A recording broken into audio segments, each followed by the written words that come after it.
So I love the fact that you also love painting, Yeah. and that you paint at the same time as teaching science. How do you think it relates? I came to kind of art as an adult primarily to relax, but not because it's something simple, but actually because it's so difficult. So when you're doing it, you have to be really focused. And I think you're trying to teach students that same ethic of real focus on whatever they're doing. I don't think it really matters what subject they're studying or working on. I think sometimes children won't think that art is something they can carry on into the future, so they might enjoy it, but then think that they're not supposed to do it as like a serious subject, even though it requires a lot of hard work. They don't see it as like a job because they might not see people around them who do it. But it's amazing how it is valued as much in terms of teaching art A-level. It hasn't been crossed off as a subject. But it's a shame that history of art has, because I think to be a great artist, you've got to kind of understand what happened before.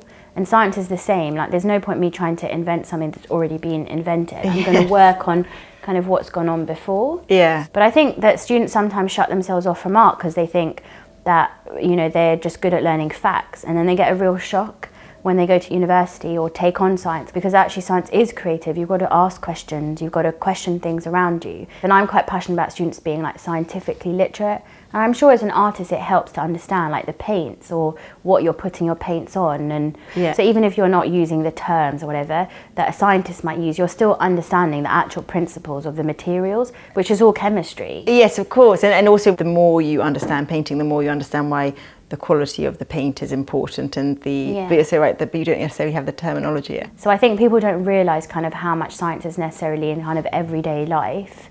So in every job you do, having an understanding of science it helps. If I could get students to understand one thing about art, it would be that art isn't purely about talent. So somebody might find it easier when they're 11, but that doesn't mean that they're destined to be an artist and you're not. So I think there's an expectation, and especially when I was in school, that either you're good at it, you're not. And then obviously if you think you're good at it, you work harder at it, you spend more time on it, so then obviously you then become an amazing whatever it is. And if there's one thing I'd want them to know about science, is that it's creative, and it's about asking questions and discovering new things and making up new things. Yeah, that's lovely. You know? In my world, the art shouldn't be only creative. And I think lots of artists fall short because they think it's just about creativity and expressing yourself, but you've got to respect the foundations that have come from years and years of teaching and years of experience. Every student wants to jump into colour and go straight with colour and not do the foundation in charcoal, seeing values first, light and dark first. You've got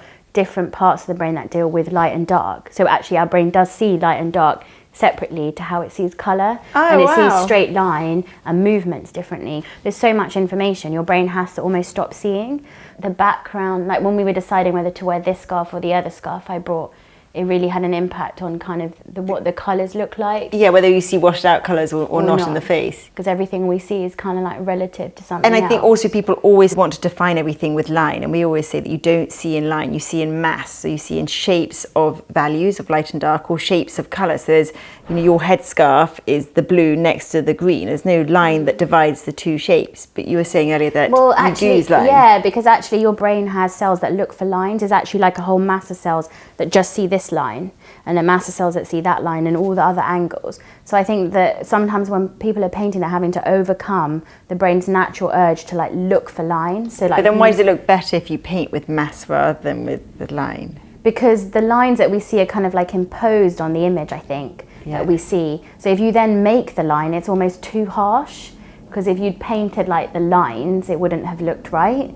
It's kind of a weird thing, but we see that because we see light and dark too. I mean, you did a lot of squinting to help to kind of see that. Reduce that. So you're trying to reduce it. You're almost sort of blurring it, so you no longer see distinct lines. Art and science can learn so much from each other, and I'd love to carry on discussing the philosophy of seeing in line, because obviously I don't entirely believe it.